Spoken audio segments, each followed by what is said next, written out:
Buenas noches, mi nombre es Gerardo Martínez, estudiante de la licenciatura de Ciencias Sociales de la Universidad Pedagógica Nacional. El día de hoy estamos teniendo la compañía del docente Jaime Martínez para el acompañamiento de la cátedra de la materia didáctica de las Ciencias Sociales y Corrientes Pedagógicas.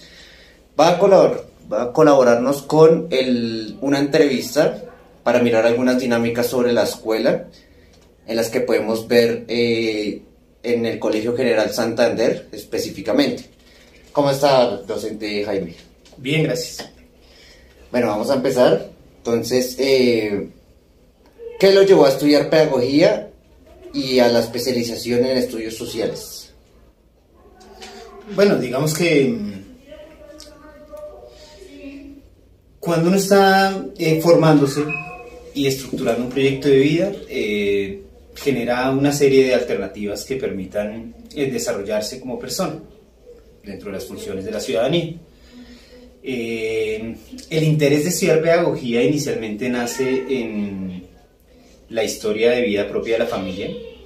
Contamos con una amplia gama de personas que han ejercido la docencia, principalmente mi madre. Mi madre es una profesora que ha dedicado su vida a la enseñanza. Y de ella nace como este interés, ¿no? Ahora ya desde lo particular, considero que la educación es una de las alternativas principales para aportar de forma significativa al mejoramiento de la vida de las personas en particular y de la sociedad como tal.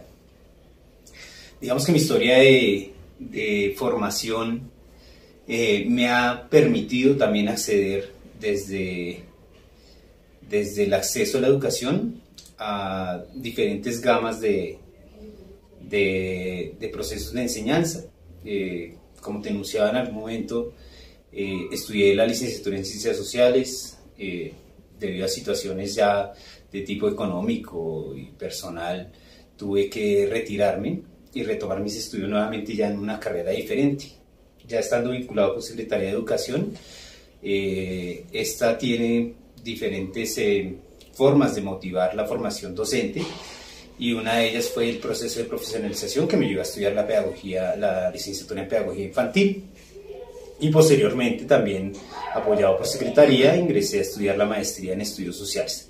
Digamos que el interés para estudiar la maestría en Estudios Sociales radica precisamente en esa idea principal de reconocer que una de las formas de aportar a la sociedad es motivar la formación de ciudadanía, y considero que esta maestría me aporta bastante a digamos, las dinámicas que implican formar a los estudiantes a futuro para que sean ciudadanos. Bueno, ¿y qué le pareció como lo más difícil en la práctica de la carrera como tal? Hay muchas cosas. Digamos que si lo hablamos a nivel personal, considero que el ejercicio de la docencia implica un manejo muy fuerte del tipo emocional. Generalmente uno se encuentra en las aulas de clase con diferentes mundos y diferentes problemáticas.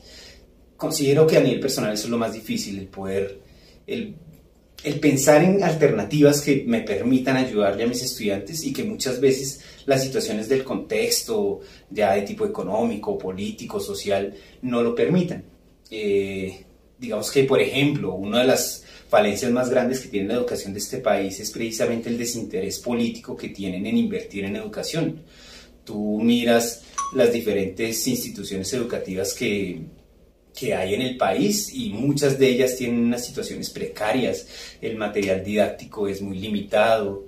Eso es lo más difícil que considero dentro del ejercicio del proceso laboral de la docencia.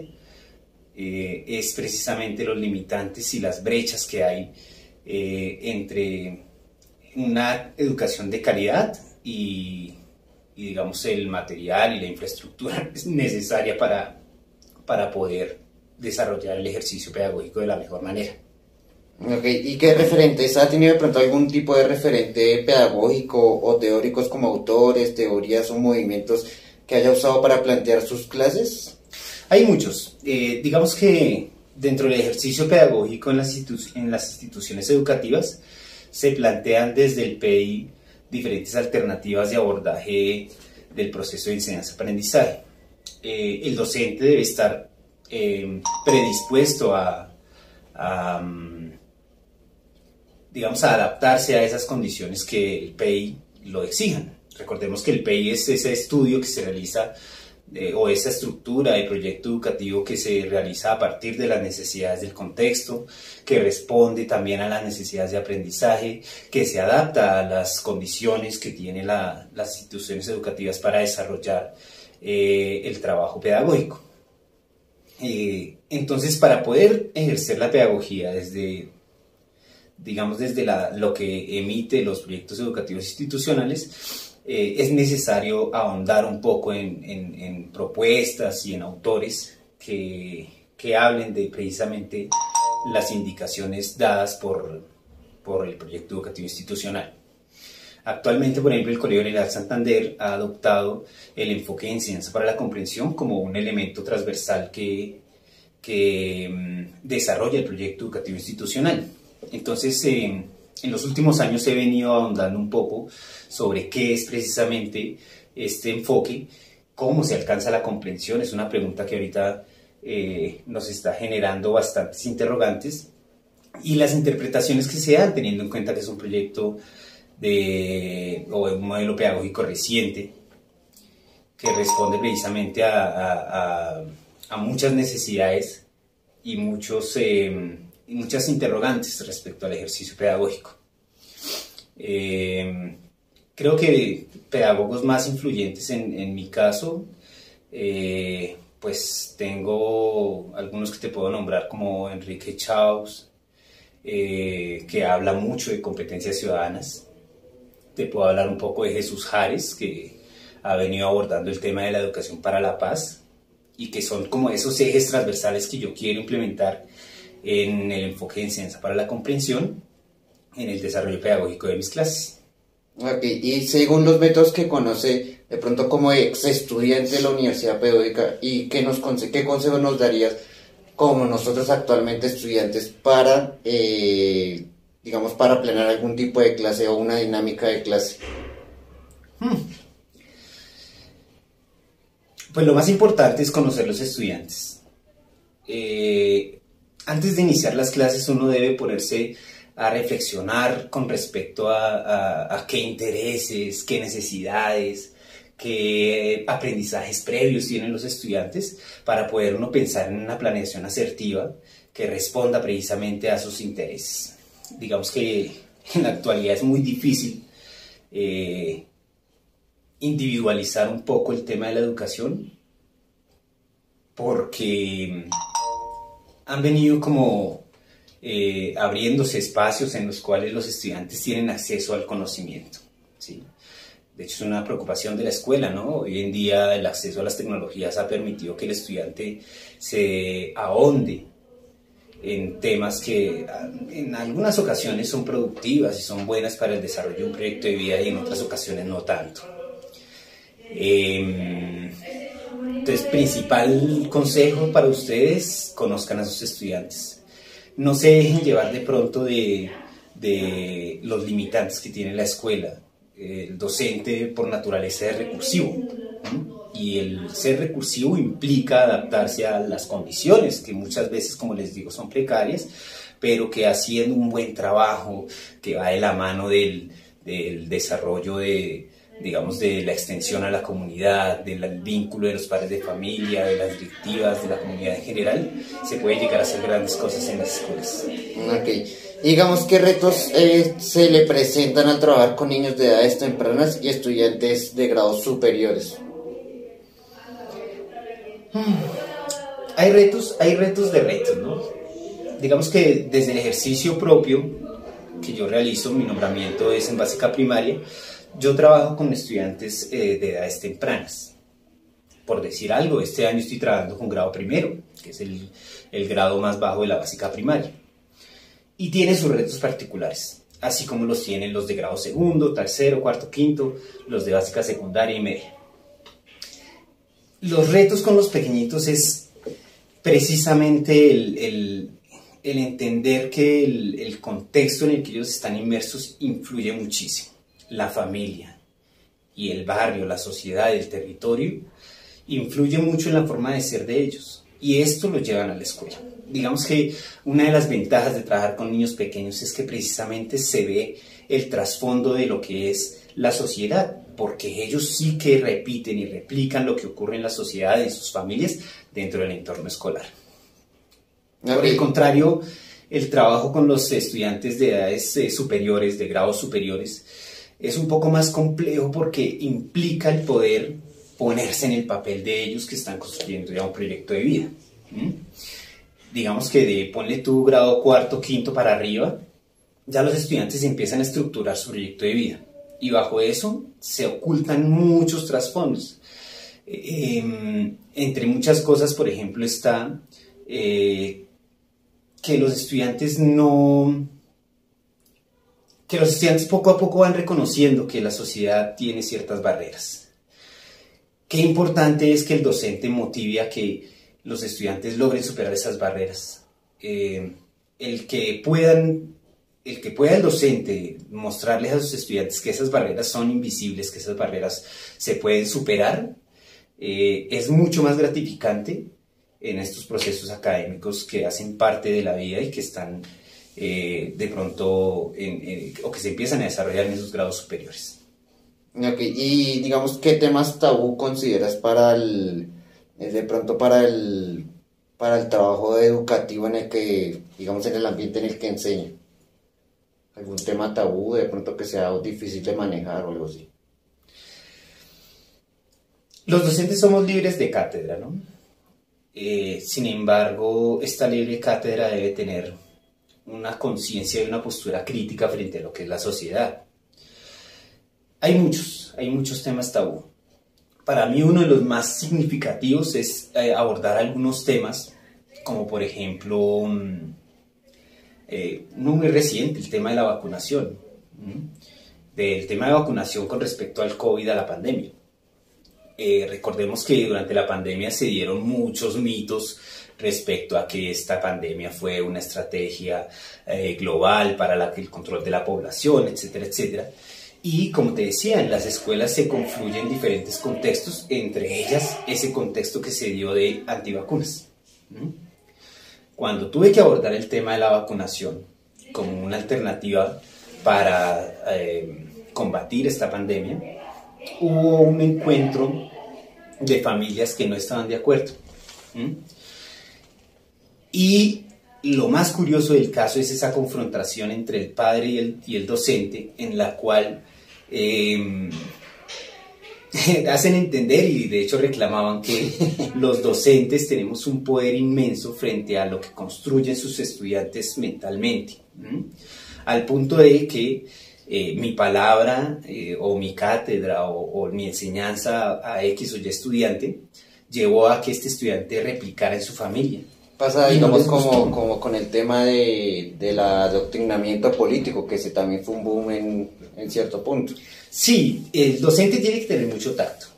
Y el tacto no necesariamente es censura, sino el poder llegar a construir. Digamos que es que no es enseñarle al estudiante por enseñarle, es que el estudiante logre tomar una postura crítica frente a lo que uno le está enseñando y que él pueda analizar lo que le sirve y lo que no le sirve, ¿sí? Lo que le construye y lo que no le construye, o tal vez lo que él cree y no cree.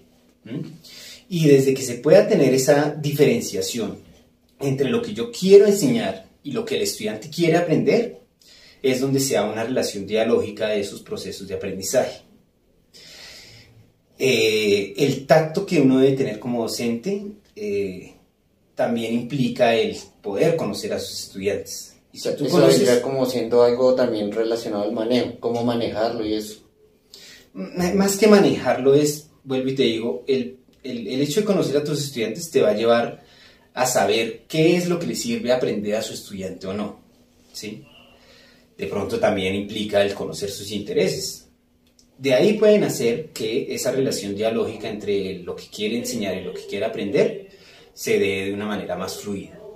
Bueno, hablamos del Colegio General Santander, que si no estoy mal, queda en San Cristóbal Norte, ¿cierto? Sí, queda específicamente en el barrio Barrancas de la localidad de Usaquén. Sería bueno que nos contara de pronto sobre un poquito del entorno de los estudiantes, el contexto, las problemáticas, realidades y características que tienen de pronto, si tienen algún tipo de historia o de pronto alguna problemática social en general en el barrio, en la localidad.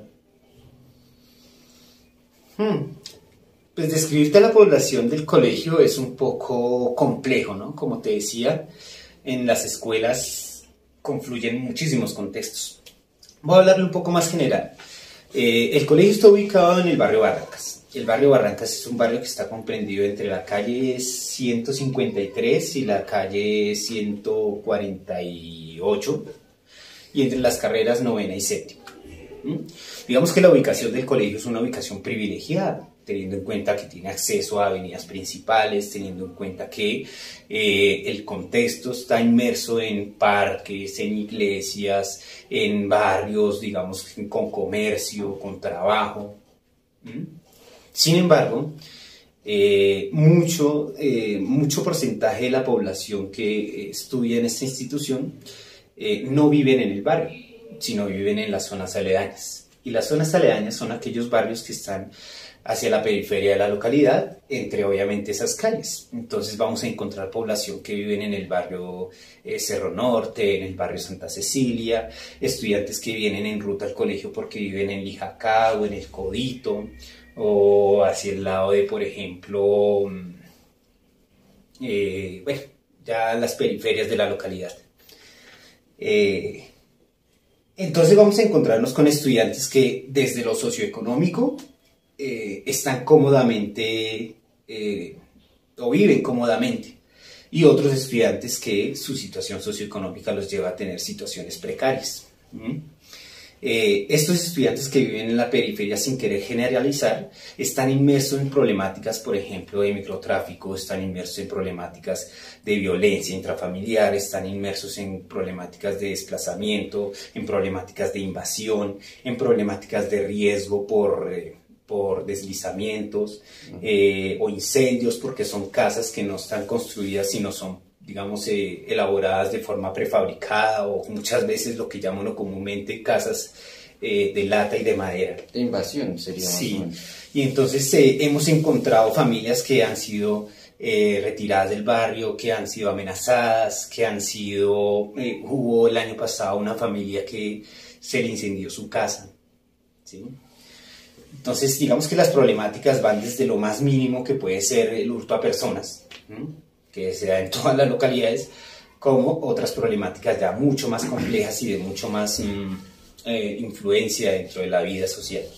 Tú nos mencionabas que hay problemáticas también de familias que fueron desplazadas o amenazadas o tuvieron parte del conflicto armado.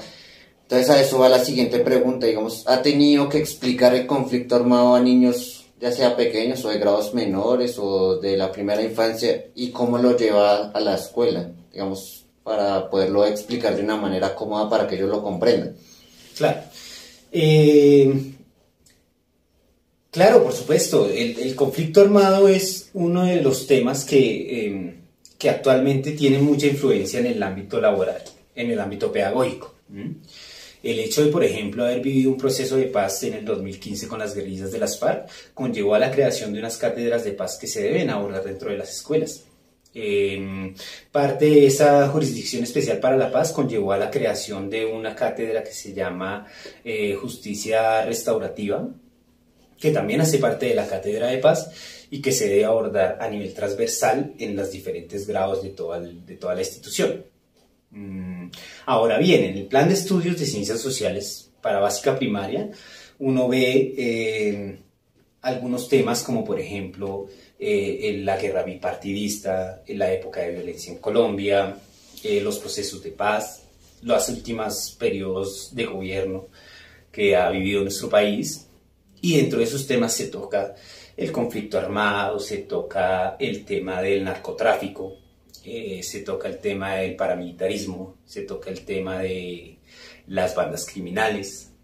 Y bueno, obviamente si uno piensa en el desarrollo pedagógico de manera transversal, tiene que verse también, por ejemplo, digamos, el reconocimiento del texto informativo que me lleva a indagar sobre qué ocurre en las noticias, y el estudiante en algún momento tendrá que investigar o observar noticieros y traer a la clase la noticia, y la noticia muchas veces es banda criminal que está asesinando en tal localidad, o se presentan amenazas a ciertas poblaciones o a ciertos comerciantes por extorsión. Entonces todo eso hace parte de lo que es el conflicto en Colombia, y si vamos hacia el conflicto armado, pues es tema que se debe necesariamente abordar en la básica primaria. Y en el bachillerato, ¿cómo también, o sea, lo aborda, o ya es generalmente Claro, un pensamiento más hacia la paz, más general hacia la paz? O sea, no tanto a lo historiográfico, sino más hacia la paz. no, hacia la paz se debe ver en todos los grados. Lo que pasa es que si vamos a mirar el plan de estudios del bachillerato, digamos que ellos ahondan más hacia la creación de un pensamiento crítico, ¿sí? Hacia la creación de una postura crítica. En primaria también, no es tan profunda, pero sí hay parte de formación de postura crítica. Lo que pasa es que en el bachillerato no solamente se ve el conflicto armado a nivel del contexto colombiano, sino también se ve a nivel global, ¿no? La historia de las guerras, la historia de las revoluciones, y todo esto que hace parte de todos los conflictos que el ser humano ha vivido históricamente. Esta pregunta ya la última, está un poquito larguita. Ya estamos hablando de pensamiento crítico. Entonces, sabemos que la definición más popular, del pensamiento crítico lo identifica como la capacidad de analizar y formar un pensamiento propio a partir de la información que recibimos. Teniendo en cuenta del contexto de los estudiantes y considerando que los niños pequeños de temprana edad pueden tener capacidades cognitivas diferentes, ¿qué consejos nos da para fomentar el pensamiento crítico en un niño pequeño? Le estamos diciendo que era más que todo en el bachillerato, que se puede hacer desde primaria, pero que era más que todo en el bachillerato. Pero ¿cómo hacerlo con un niño, por ejemplo, de primaria, de edad temprana apenas? Recuerda que el pensamiento crítico hace parte del desarrollo de una competencia ciudadana, ¿sí? El hecho de que yo me esté formando para ser ciudadano me debe llevar a formar un pensamiento crítico. Y el pensamiento crítico va desde el proceso de una toma de decisión hasta la toma de una postura crítica con relación a X o Y tema del ámbito social. La escuela es un contexto que tiene infinidad y variedad de herramientas que nos permite formar posturas críticas. El hecho nomás de que el estudiante tenga que decidir o tome una decisión con relación a un conflicto, por ejemplo, ya hace parte de la postura crítica. El adaptarse a una norma, ¿no? En todo contexto hay normas y el ser humano debe conocerla y adaptarse a ella, ¿sí? Esto permite el relacionamiento de la convivencia pacífica entre la población.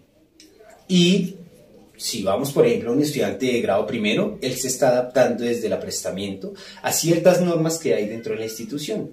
Y él debe tomar una postura crítica frente al tema moral de si cumplo o incumplo esta norma y qué consecuencias me puede traer esa norma.